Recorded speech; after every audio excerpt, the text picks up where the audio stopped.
ব্যবস্থা করে দিব, ইজ্জত লাগলে আমাকে বল, ইজ্জত আমি এনে ব্যবস্থা করে দিব। আমি আমার কাছে ওইগুলা চা যেগুলা মানুষে দিতে পারবে না, তারপরে আমি তোকে দিব। এবার সত্যি করে বলেন, আল্লাহ কি দেয় না নাকি আমরা নিতে জানি না?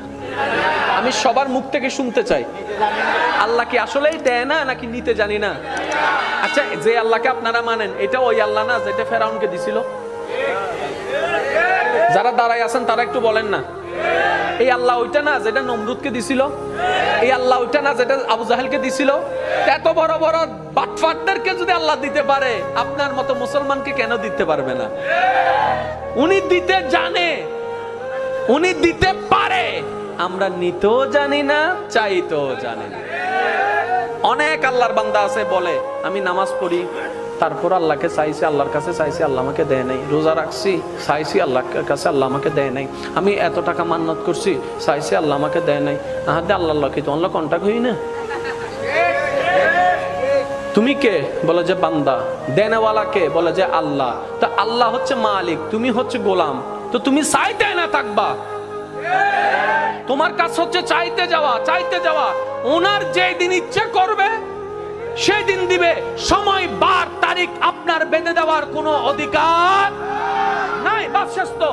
মাওলা চাইতে আছে, চাইতে আছে। একদিন, এক সপ্তাহ, এক মাস, 2 মাস, 1 বছর, 2 বছর, 3 বছর, 4 বছর, 5 বছর, চাইতেই আছে, চাইতেই আছে। আল্লাহ দেয় না। 10 বছর পরে আল্লাহ পাক বলে, দেখছস জিবরাইল, দেখছস আমি এতদিন দিই নাই, তারপরও আমার বান্দা আমার থেকে নিরাশ হয় নাই। আমি তো এটা চাইছিলাম। সুবহানাল্লাহ। এখানেই তো প্রেম, এখানেই তো মহাব্বত। আপনি কি মনে করছেন আল্লাহ আপনার নামাজের জন্য বসে আছে? আপনার আমার নামাজের জন্য আল্লাহ বসে আছে, আপনার আমার রোজার জন্য আল্লাহ বসে আছে। আর আমাদের নামাজের সেই কোয়ালিটি নাই যেটা আল্লাহ পর্যন্ত পৌঁছাবে। আমাদের রোজার সেই পবিত্রতা নাই যেটা আল্লাহ পর্যন্ত পৌঁছাবে। আল্লাহকে খুশি করতে পারবে এমন কোনো কিছু আমল আমাদের কাছে, আর আপনাদের কাছে বাদ দেন, আমার কাছেই নাই, যেটা আল্লাহকে আমরা দেখাইতে পারবো মওলা এটা এনেছি তোমার জন্য। যে কথা আমি বলতে চাচ্ছিলাম, একটু খেয়াল করেন।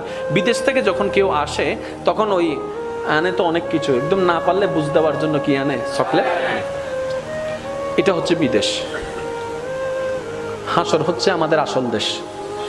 যেদিন আমরা আল্লাহর কাছে ফিরে যাব, সেই দিন যদি আল্লাহ জিজ্ঞেস করে, বান্দা তোকে আমি 50-60 বছর একটা ভিসা দিছিলাম, বান্দা বলবে আল্লাহ দিছিলাম। তোর খাওয়ার দরকার আমি দিছি নাই? দিই নাই? আল্লাহ দিছো। তোর সৌন্দর্য দরকার দিই নাই? দিছো। আল্লাহ বান্দা তোর সম্মান দরকার আমি দিই নাই? আল্লাহ দিছো। তোর স্ত্রী, পুত্র, স্বামী দরকার আমি দিই নাই? আল্লাহ দিছো।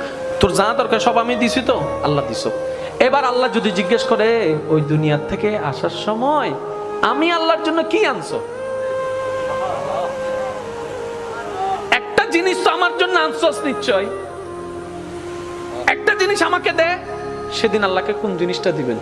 নিজেকে প্রশ্ন করেন, উত্তর দেওয়ার দরকার নাই, নিজেকে প্রশ্ন করে দেখেন। দেখেন আপনার ব্রেনে বলছে কিচ্ছু নাই। সবাইকে প্রশ্ন করেন, কিচ্ছু? জোরে বলেন না কিচ্ছু।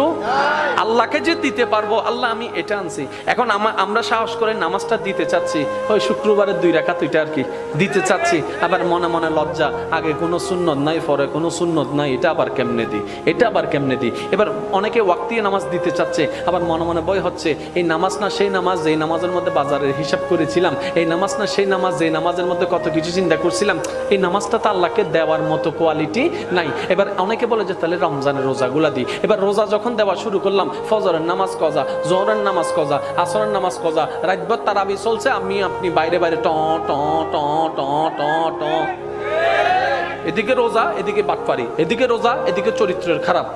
এটাও দেওয়া সম্ভব? এবার হজের বেলায় যখন আসলো, ওকে হজটা দিব কেমনে? হজ করে এসা একটা প্রোগ্রামে আমাকে দাওয়াত দিছিল, আলহাজ না লেখার কারণে আমি সেই মাহফিলে যাই নাই। বলছিলাম 4 লাখ টাকা দিয়ে আলহাজ কিনে আনছি, আমাকে আলহাজ লেখো নাই, ওই মাহফিলে আমি যাব না। এবার বলে যে হজও দেওয়ার কোনো সুযোগ নাই। এবার আসলো জাকাতের বেলা। এবার জাকাতের বেলা যখন আসলো, বলে যে ছবি সারা জীবনে জাকাত দিই নাই।